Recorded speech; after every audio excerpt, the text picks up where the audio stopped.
No ar mais um programa Sala de Opinião. E ao nosso lado, Anísio Goraieb. Ele é historiador e é um homem que realmente tem comparecido constantemente aqui no programa pela sua importância na história, pela sua importância, pelo seu autoconhecimento da história de Rondônia. Bem-vindo, Anizinho. Muito obrigado mais uma vez. É uma honra estar aqui falando para vocês sobre a nossa história, contando um pouco do que aconteceu e do que acontece nesse estado. Anizinho, nós vivemos momentos muito importantes da nossa história no tempo da colonização de toda essa região. E nós temos que rever esse momento, temos que valorizar essas pessoas pioneiras em que fizeram o nosso estado de Rondônia, que fizeram a Amazônia, que construíram o nosso país. Exato. E uma dessas pessoas, um desses grupos importantíssimos, em que faz parte da nossa história e que muitas vezes não é reconhecido, muitas vezes ele é esquecido pela história e que nós não podemos deixar que ele caia no esquecimento, é o nosso Soldado da Borracha.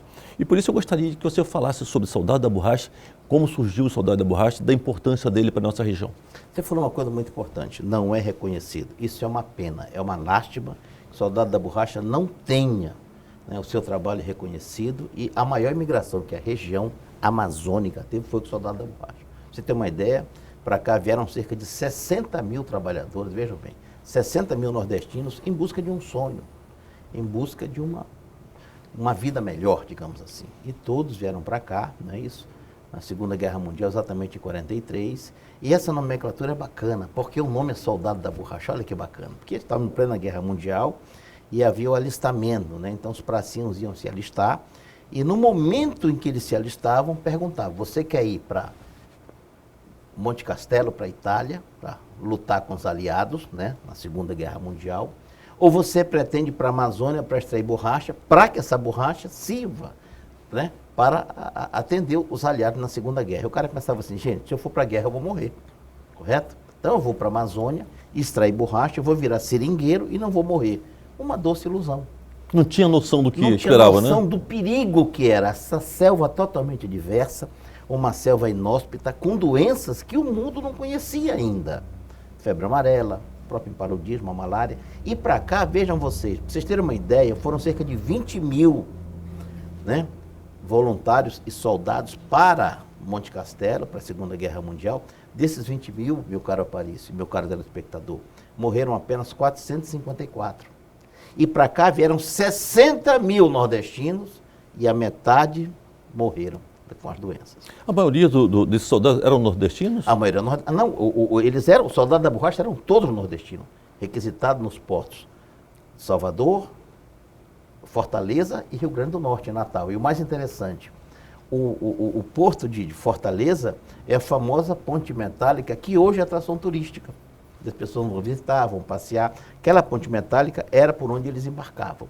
Então, esses soldados da borracha, esses jovens, né, solteiros, era um pré-requisito para todos eles, gozando de boa saúde, para que viessem para cá, com a promessa de que assim que acabasse a guerra, todos seriam trazidos de volta com o seu pinhão, o que não aconteceu. E não tinham noção do que esperavam, né? Não tinham noção, nem conheciam a região. E não era preparado para isso? Não eram preparados, eles não sabiam, nunca tinham visto nem uma seringueira. E o mais interessante, meu caro Aparício, é que, querendo ou não, nós temos aqui que dizer que vieram para cá e foram enganados. Para você ter uma noção do que ocorre hoje nesse país, um voluntário que foi para a Segunda Guerra Mundial e retornou, ele foi recebido de volta com honras militares, como heróis de guerra, e recebem hoje pensões que passam de 10 mil reais. Um soldado da borracha hoje luta para ter 2 salários mínimos. E essa briga é longa. E a gente espera que eles tenham o mesmo direito, porque aqui sofreram muito mais do que quem foi para Monte Castelo passar pouco tempo. Mas quem recrutava? Os americanos. Isso é interessante, as pessoas não têm noção. As pessoas acham que o soldado da borracha... É uma decisão nossa aqui, local. Não foi isolada do Brasil. A ideia foi de Franklin Roosevelt. A ideia foi do presidente norte-americano.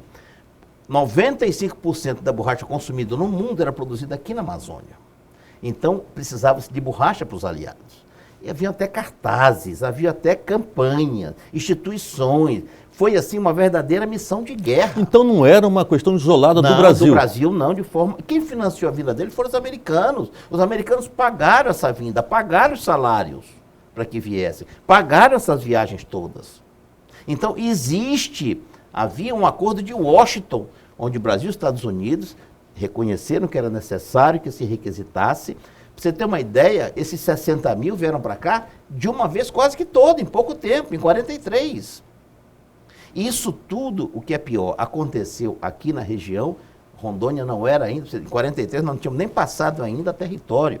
Então vieram para cá para onde? Pará, Amazonas e Mato Grosso. O Acre ainda era território federal. O Acre não era estado ainda.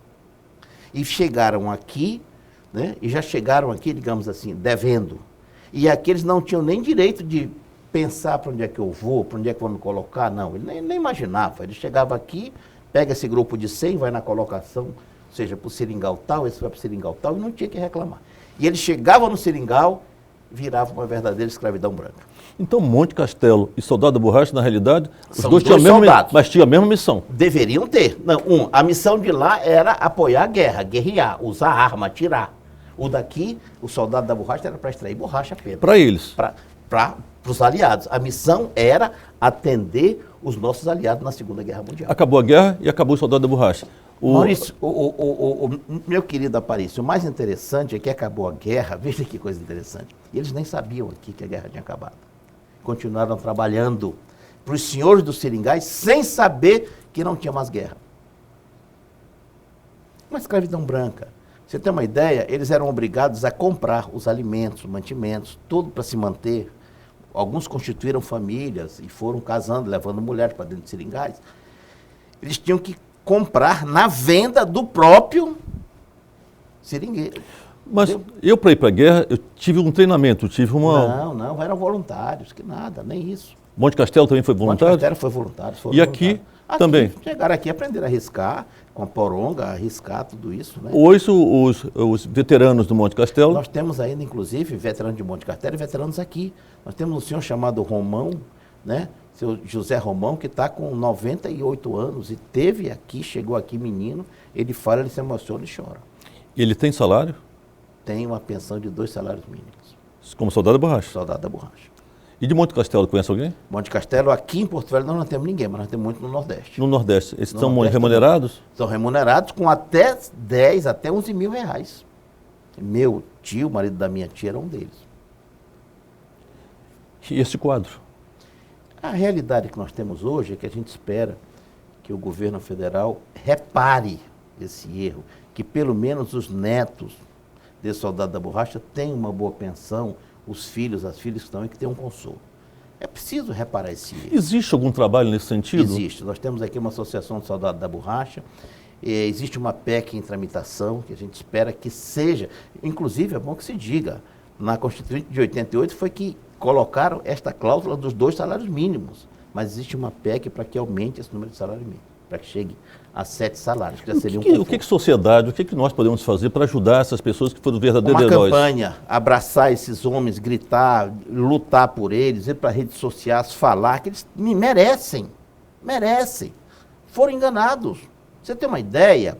Eles pegavam aquelas pessoas que estavam passando necessidade, passando fome, passando sede, e prometeram, esses cartazes que nós estamos vendo aí, são cartazes que falam rumo à Amazônia, terra de fartura. Né? Então, ele quando ia se alistar, ele recebia, né, um kit seringueiro, uma rede para vir no navio, ele recebia um prato de alumínio, uma colher, uma mochila, uma camisa grossa de brim, uma calça de brim também grossa, uma alpargata e o interessante, e um pacote de cigarro. Esse era o kit que ele recebia para vir para cá. Recebia uma parte do salário, quando chegasse aqui receberia o resto. Mas o mais interessante é que eles não tinham como sobreviver e tinham uma dívida com o senhor, ou seja, com o seringalista, que era praticamente impagável, porque eles tinham que comprar dentro do seringal seus alimentos e preço 5 vezes mais caro do que o praticado aqui na cidade. E não existia nenhum trabalho de fiscalização, Não um trabalho havia, de controle? Não tinha como o Ministério do Trabalho irem fiscalizar lá dentro. Quando iam, encontravam, detectavam essa escravidão branca, entendeu? Eles não podiam nem sair de lá. Muitos até fugiam das colocações, porque não conseguiam pagar as contas. O cara recebia, um exemplo, eu vou receber esse mês R$1.000, tudo bem. Eu estou devendo 5, eu vou ter que comer, aquela minha conta de 5 vai aumentar. Então essa era uma bola de neve. E assim foi a grande escravidão do soldado da borracha. Vamos fazer aqui um pequeno intervalo em sala de opinião e já voltamos.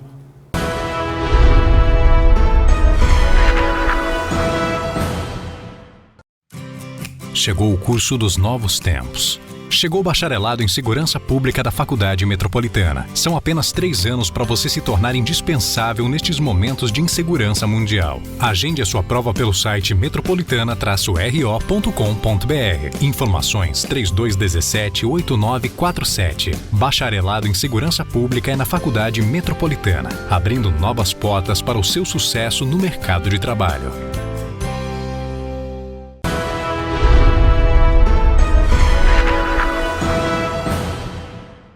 Voltamos para o sala de opinião. Ao nosso lado, Anísio Goraiabe, historiador.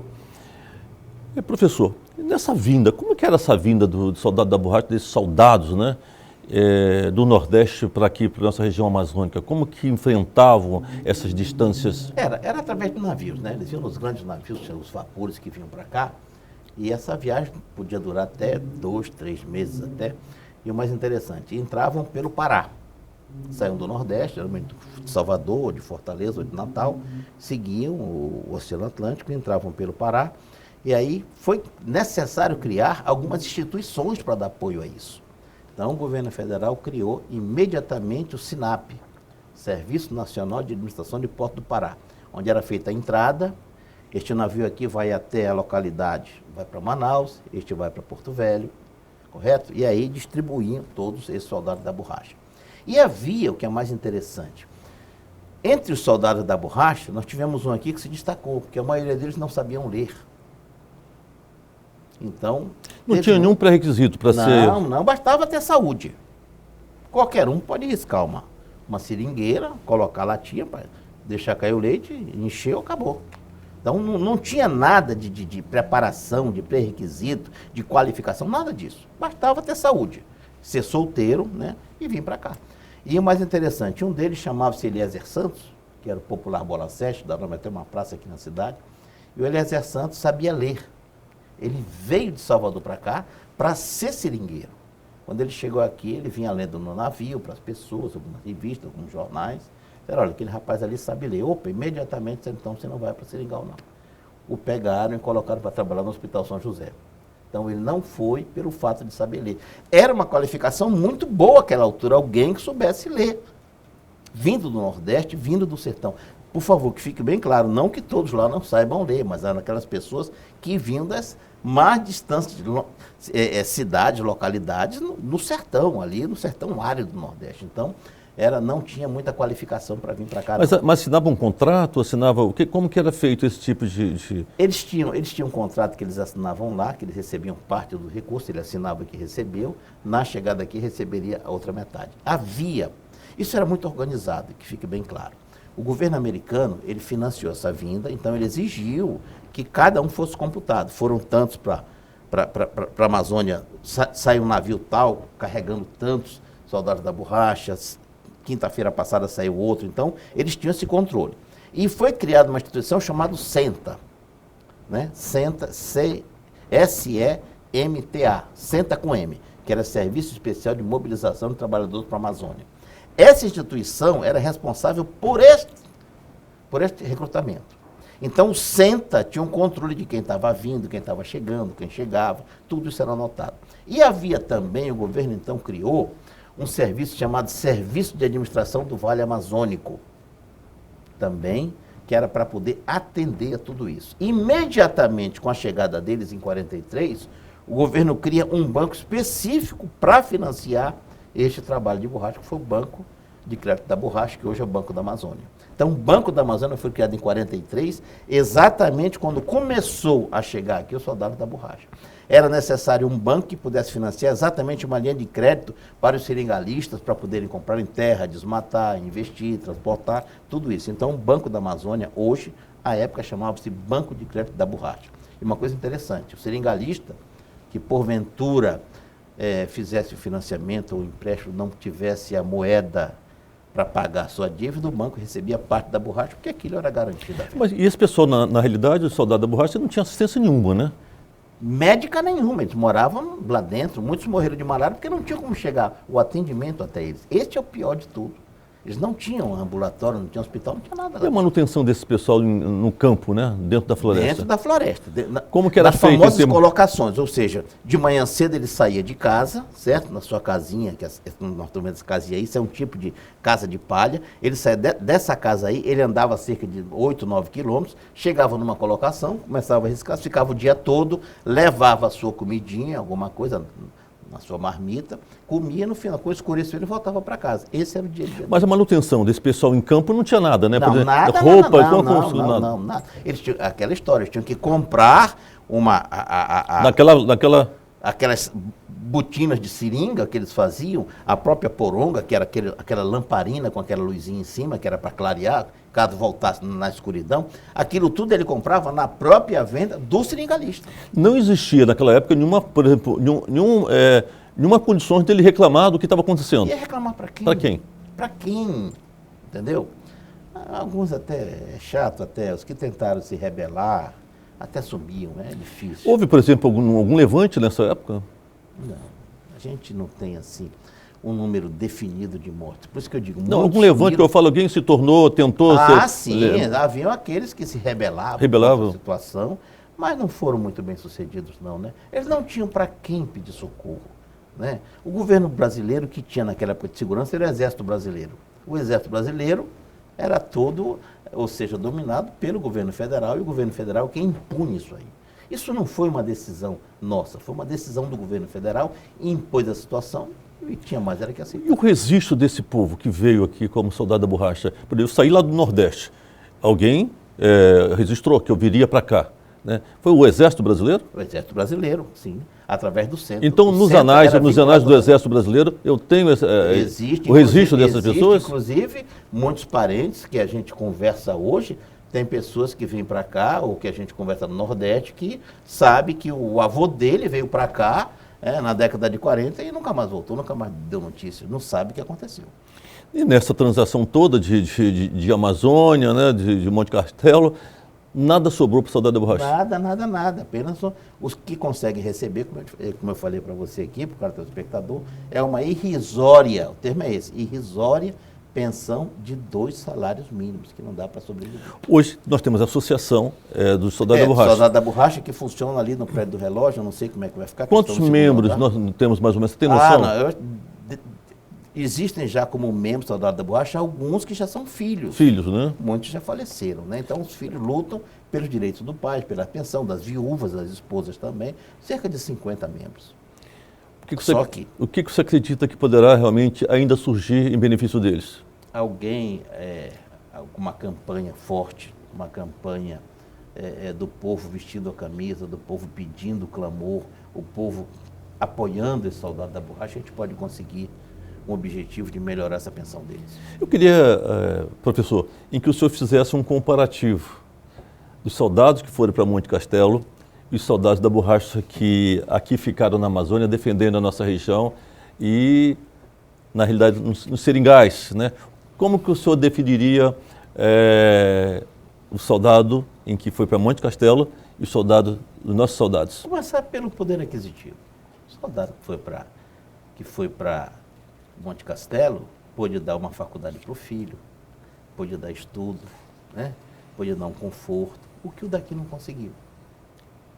O daqui, muitos deles, né, nem casa própria tem. Então, é lamentável como vivem. Então, a gente só lamenta que existe um disparate nisso aí. E aqui sofreram muito mais do que quem foi para a guerra. Eu conheço um soldado da borracha aqui, né, que ele já teve 22 malárias. Imagina como é que está o baço ou o fígado desse cidadão. Então, isso tudo é resultado de estar morando no mato, em péssimas condições, sem conforto nenhum.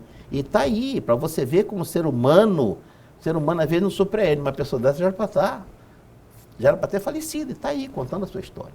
Então essas pessoas, esses guerreiros que fazem a nossa história, que são responsáveis pela maior colonização que a Amazônia teve, então aí, você tem uma ideia, o auge da borracha é que fez crescer Manaus, fez crescer Belém, Teatro Amazonas, Teatro da Paz. foram construídos com a riqueza da borracha. O mundo todo... De olhos aqui. Olhos aqui.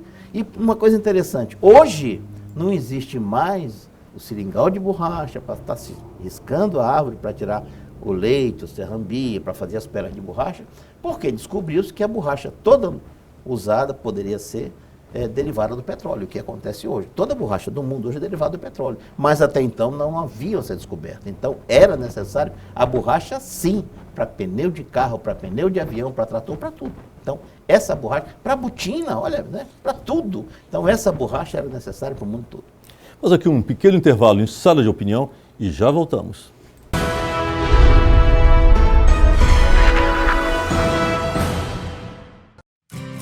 Chegou o curso dos novos tempos. Chegou o bacharelado em Segurança Pública da Faculdade Metropolitana. São apenas 3 anos para você se tornar indispensável nestes momentos de insegurança mundial. Agende a sua prova pelo site metropolitana-ro.com.br. Informações 3217-8947. Bacharelado em Segurança Pública é na Faculdade Metropolitana, abrindo novas portas para o seu sucesso no mercado de trabalho.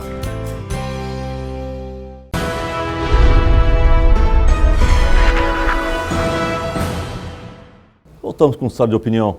Ao nosso lado, Anísio Goraieb. Nós estamos falando sobre saudade do borracha e da situação penosa, né? Da situação triste em que vivem nossos grandes heróis soldados da borracha na Amazônia.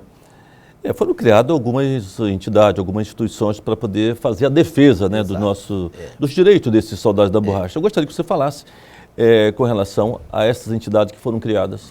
Na época, o governo criou algumas instituições para facilitar o recrutamento. Depois disso foram criados aqui na região as associações, né, os sindicatos, o Simbor. Existe também advogados, né, que o sindicato consegue ganhar algumas causas para eles, algumas causas jurídicas para melhorar a situação, mas isso são fatos isolados. O que é importante se diga é o seguinte: o que nós temos hoje é muito pouco diante do que eles merecem. Então é necessário que eles não se organizem, que eles não têm mais como se organizar, que já faleceram. Mas os filhos, os parentes podem procurar a associação, podem procurar o sindicato e reivindicar. Existe uma assessoria jurídica específica para tratar deste caso soldado da borracha. Temos até, inclusive, um advogado que é vice-presidente, né, o Carioca, né, que é vice-presidente soldado da borracha, e fica, por enquanto, não sei como é que vai ser, que o prédio foi cedido para a prefeitura, ficam ali no prédio do relógio, no 2º andar. Então, você que é filho, é parente ou quer reivindicar, procure ali o 2º andar do prédio do relógio, no início da 7 de setembro ali. Aqui em Porto Velho. Aqui em Porto Velho. E você, então, poderá ir lá e reivindicar e levar a documentação. E todos eles recebiam uma carteira de seringueiro. Olha que interessante. Então, se você tiver esse documento, é muito importante que nesse documento tenha o registro do seu pai ou do seu avô ou bisavô. Nesse documento você consegue registrar, consegue ver exatamente pelo número quando ele chegou aqui, para que colocação ele foi, então eles têm esse controle todo. Na realidade, esses soldados durante e pós essa guerra toda, né, no qual vieram para fazer o seu trabalho, eles viveram uma escravidão branca, né? Porque continuou. A guerra acabou em 45. Seringal aqui foi até meados de 70. Da década de 70, continuaram trabalhando nisso mesmo. E os seringais que tem, cada vez foram crescendo mais e mais. Nós temos municípios hoje que surgiram, né, as colonizações, ou seja, o povoamento surgiu com seringais, Nova Vida, né, Jaru, né, 4 Cachoeiras. Né, então, tínhamos o Seringal 70. Isso tudo eram regiões de seringais que hoje são municípios. Ariquemes era região de seringal, Jaru era seringal. Então, esses seringais deram origem a esses municípios hoje. Então, esses povoamentos surgiram com esses seringais. Muitas promessas foram feitas na época para esses soldados, né? Eu queria que você falasse que voltariam. Quais foram as promessas que, na realidade, foram feitas e quais que foram cumpridas? A promessa principal que eles recebiam era de que eles viriam para cá, acabou a guerra, todos voltam. Ou seja, vocês vão trabalhar, não vão gastar muito, porque vocês vão ter tudo. Não tem onde gastar, né? Não tem onde gastar. Vocês vão estar no mato, vocês vão ter como fazer uma poupança. Então, quando você acabar a guerra, nós vamos buscar, todos vocês voltarão. Não vieram buscar nenhum. Essa foi uma das promessas que não foram cumpridas. Você trouxe uma série de material interessante Eu gostaria que você descrevesse um pouco desse material que você trouxe nós para temos quem imagens pudesse... aí. Esses cartazes foram feitos por um francês chamado Jean Pierre. Jean Pierre foi convocado à época pelo Centro para que ele fizesse esses cartazes, tentando, veja bem, isso aí é um cartaz de sedução, um cartaz mostrando, não é isso? Dizendo que a Amazônia é terra de fartura, mostrando o kit que eles recebem, mostrando as passeatas. Olha bem, isso é um caminhão cheio de pneus em cima, olha aí.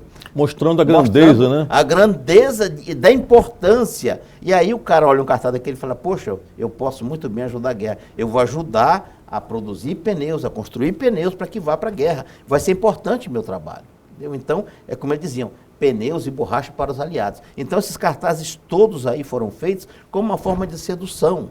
Aparecia gente cortando, mostrando a situação deles lá no Nordeste, dizendo, soldados lá, rumo à Amazônia, seu lugar na Amazônia, e todos eles vieram. E essas fotos também são fotos interessantes. Nós temos foto de colocações, temos foto aí também de seringueiros riscando, temos foto de casas dele, e temos uma foto interessante. Muitas dessas borrachas desciam pelo rio, amarradas umas à outra, presas umas à outra. Colocava as peras de borracha, colocava uma ripa, prendia todos, e você podia colocar até 100, né, de uma vez só, iam descendo o rio, e já facilitava. Essas nem embarcavam, né, já chegavam até Manaus, descendo na Cheia do Madeira, conseguiam chegar até mais adiante.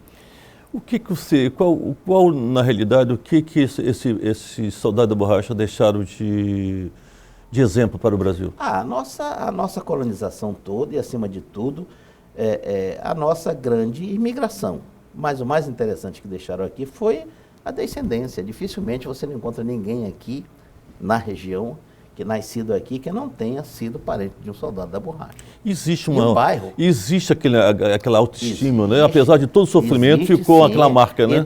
Toda vez que eu falo soldado da borracha, ou na rádio, ou televisão, alguém liga para dizer, olha, gostei de falar, meu avô foi, meu bisavô foi, meu tio foi, meu pai foi. Eles sentem orgulho disso. Por quê? Porque essas pessoas realmente colaboraram com o país, com os aliados na Segunda Guerra Mundial. Nós temos um bairro aqui chamado Arigolândias, né? Não sei se você conhece, Arigolândia, lógico. Ali, próximo do estádio Elis Ferreira. Por que isso? Porque os nordestinos eram chamados de arigóis. Como aquele bairro era a grande concentração de arigós, ficou Arigolândia. 43 já havia inaugurado o bairro Caiari, que era o bairro da elite. E o bairro Caiari era para os diretores da Madeira Mamoré, pessoal administrativo, engenheiro, era o bairro da elite. Como eles não podiam morar no Caiari, vão morar num bairro um pouco mais próximo. Então fizeram umas casas muito na época, só casas de madeira, que eles podiam fazer, quando já estavam voltando algumas de seringais da borracha. Então aquele bairro ali onde era a concentração de arigóis, por isso ficou Arigolândia. Você fala que não podiam construir por causa do nível social, não claro, tinha recurso, não tinha recurso. Hoje, você vê, os soldados da borracha, que os filhos conseguiram vencer na vida, hoje os filhos é que estão ajudando os pais. Estão ajudando, estão alimentando. Quantos estão doentes hoje e não conseguem nem comprar o medicamento? Isso aí é uma injustiça. Uma das coisas que eu gostaria de frisar contigo, o papel deles foi muito importante. Muito importante. Mas a história, na realidade, renega. A história não reconhece. O que fazer? Por que a história, na realidade, não quer, na realidade, colocar o soldado da borracha como uma grande personalidade do crescimento e do desenvolvimento da nossa região? Porque foi uma escravidão branca. Essa é uma página negra do país. Segundo, porque eles não são recompensados como deveriam. E o governo norte-americano pagou. O governo brasileiro é que não repassou a eles. É uma outra injustiça. Isso é muito grave, né? É gravíssimo. E o pior de tudo é que essas pessoas hoje não são reconhecidas. É aquilo que você fala. Você vê o soldado da borracha como o seu José Romão, com 98 anos, anda na rua, ninguém sabe quem é. Ninguém sabe quem é aquele sujeito. Chegou aqui menino, chegou aqui com 17, 18 anos. Tá, a vida toda dele aqui, passa na rua, ninguém sabe quem é. É a injustiça de faltar o reconhecimento. Se você reconhecer e der um abraço nele, ele vai se emocionar. Então isso é que é preciso. Esses sim são verdadeiros heróis. Esses sim fizeram esse Estado. Esses sim lutaram pelo país. Então merecem ser reconhecidos. Vamos fazer aqui um pequeno intervalo em sala de opinião e já voltamos.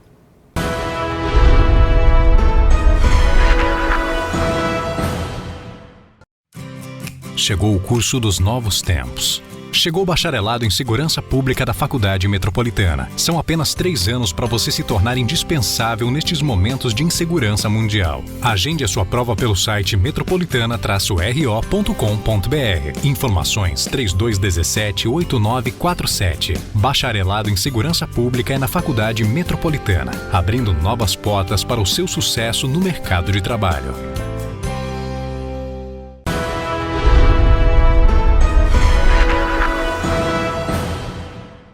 Voltamos com Sala de Opinião. Ao nosso lado, Anísio Goraieb, historiador. Professor, nós sabemos que várias patologias, várias doenças atacavam, né, naquela época, uma região endêmica, uma região cheia de problemas, né, e muitas vezes... propícia como a nossa. Propícias, então. Então, quais foram as doenças que mais propagaram naquela região? É interessante que o nome doenças tropicais, é bom que o telespectador entenda, esse nome é dado para regiões que têm clima quente, próximo dos trópicos, por isso chama-se tropicais. Nós tivemos aqui o primeiro hospital de doenças tropicais do mundo, o Hospital da Candelária, construído pelos americanos em 1907, no ano em que começa a construção da ferrovia. Então, aquilo ali foi uma referência no mundo todo como o primeiro hospital de doenças tropicais do mundo. Com a vinda do Soldado da Borracha, o governo criou a Fundação CESP, uma instituição... Em que ano que foi? Em 1943 ela foi criada, que era para dar apoio para poder fazer o exame do sangue, a furadinha, né? Chamava-se furadedo. Então, essa Fundação CESP, ela ia muitas vezes nas localidades, nos seringás, para poder verificar se tinha alguém com malária e conseguia tratar. Mas era um efetivo muito pequeno diante do grande número de seringueiros que havia. Então, essas doenças todas é que levaram a óbito a maioria de todos eles, não a totalidade. O Hospital da Candelária não tinha condições de dar atendimento a todo mundo, né? O Hospital da Candelária, nessa época, já não existia mais. Isso foi em 43, na Segunda Guerra Mundial. O Hospital da Candelária funcionou até a inauguração do São José. São José foi inaugurado em 1929, então, com a inauguração do São José, já foi praticamente desativado o Hospital da Candelária. Na época do Hospital São José, na realidade, quem construiu aquele hospital? Foram as freiras salesianas. É muito importante. O Hospital São José foi construído pelas freiras salesianas e começou em 1925, quando elas chegaram aqui, e elas vieram para cá não para trazer escola. Muita gente pensa que vieram para cá para o Colégio Maria Auxiliadora, não. Vieram para cá para trazer saúde. Era uma região endêmica, precisava de saúde. O Hospital da Candelária já não atendia mais, porque já estava numa situação difícil. Em 29, a recessão americana, os americanos estavam praticamente abandonando a região. Então, eles chegaram aqui em 25, em 29 inaugurou o Hospital São José, e ele ficou das freiras de 29, funcionando, até 44, quando o território adquire o hospital das freiras salesianas, e nomeia o primeiro diretor, que foi o doutor Arito Pinambá Pena Pinheiro. Até então, a direção era a cargo das freiras salesianas. Naquela época tinha quantos leitos o hospital, você lembra?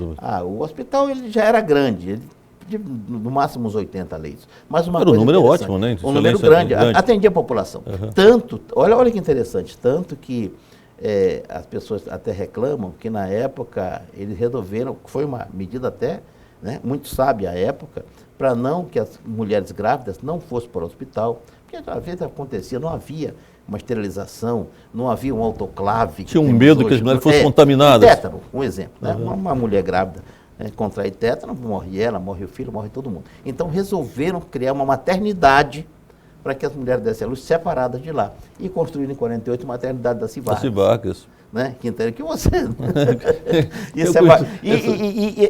Esse lado da saúde é bacana. E o que é bacana? A maternidade da Civargas funcionou ali, do lado de um posto de pericultura, né?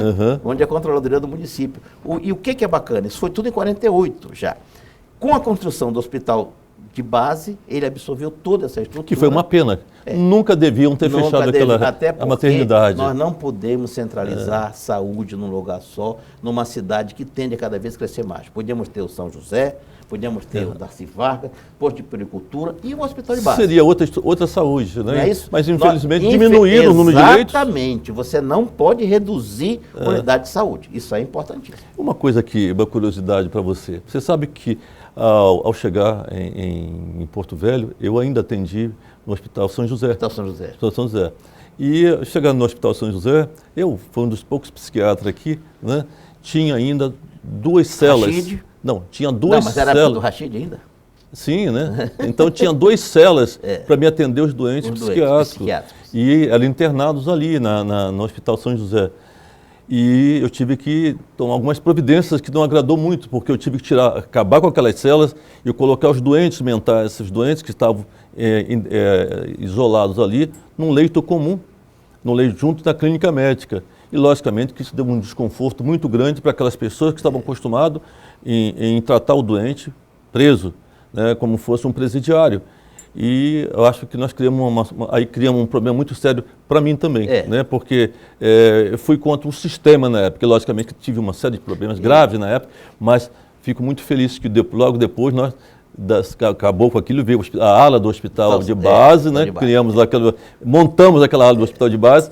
E isso foi muito gratificante, porque ficou marcado não só na minha cabeça, nas minhas ações, aquele ato de tirar os pacientes da cela, né, do presídio, né? O Hospital São José, tem uma história, na minha infância, uma história muito bonita. Minha mãe veio visitar uma irmã dela que morava aqui já, em 1948. Minha mãe tinha 18 anos, tinha acabado de fazer o curso de enfermagem Ana Nery, famosíssimo, né, no Brasil todo. Então minha mãe veio visitar a tia dela, porque minha mãe ia trabalhar em Santarém, minha mãe era paraense. Então a minha tia Maria era esposa de um militar na 3ª Companhia de Fronteira, que é a Brigada hoje. Então ela veio passar aqui 15 dias. E minha tia também era enfermeira do Hospital São José. Então minha mãe chegou aqui, 18 anos, solteira, e a minha tia disse: Terezinha, vamos comigo conhecer o Hospital São José, onde eu trabalho. Quando minha mãe está chegando no hospital, o doutor Ari era diretor e ia chegando na mesma hora. Aí minha tia disse: olha, essa aqui é minha irmã, né, de Belém, veio visitar aqui, ela também é enfermeira. Opa, tudo bom? Como é que vai? Né? Aí disse: está tudo bem. Você é enfermeira? Você já está trabalhando? Ela disse: não, estou indo para Santarém. Disse: você vai ganhar quanto lá? Ela disse: X. Ele disse: então aqui você vai ganhar o dobro. Quer ficar aqui? Minha mãe não foi nem buscar roupa. Nunca mais foi embora. E ficou, e é onde eu ia, de vez em quando, menino, criança, né? Eu tenho muito vivo na minha memória, às vezes que a ambulância chegava na minha casa de madrugada para pegar minha mãe, que eram poucas enfermeiras. Minha mãe, tia Maria, Zacarias, né, Fantilde, então essas pessoas todas eram poucas enfermeiras que haviam na cidade. Então, a minha infância, toda a festa que tinha, final de ano, aquela coisa, era no hospital, e aquela senhora tinha um carinho muito grande por mim, então eu convivi muito com o Hospital São José.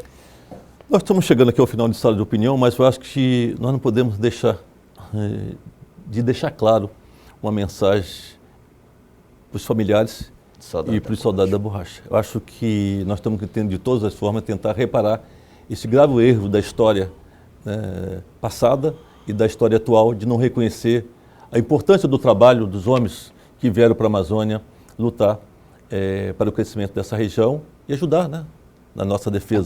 A construir essa terra. Então aqui vai nossa homenagem para eles. Eu gostaria que você deixasse a sua mensagem.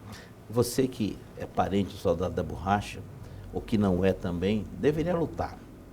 Você que é neto, bisneto, filho, bata no peito com orgulho e diga: meu pai, meu avô, ou meu tio, quem quer que seja, lutou por isso aqui. E se hoje nós somos uma terra pujante, um estado de desenvolvimento, devemos muito àquelas pessoas que lá atrás iniciaram uma história que nós estamos vivendo hoje. Parabéns a você e a sua família, mas não desista, lute, vá em busca dos direitos, senão eles jamais terão o que merecem. Parabéns a você, que é parente do soldado da borracha, e você que não é, que luta por eles também. Professor, muito obrigado por ter vindo, foi um prazer imenso. Eu que agradeço. E aqui chega ao final de nosso programa Sala de Opinião. Um grande abraço a todos e até o próximo programa.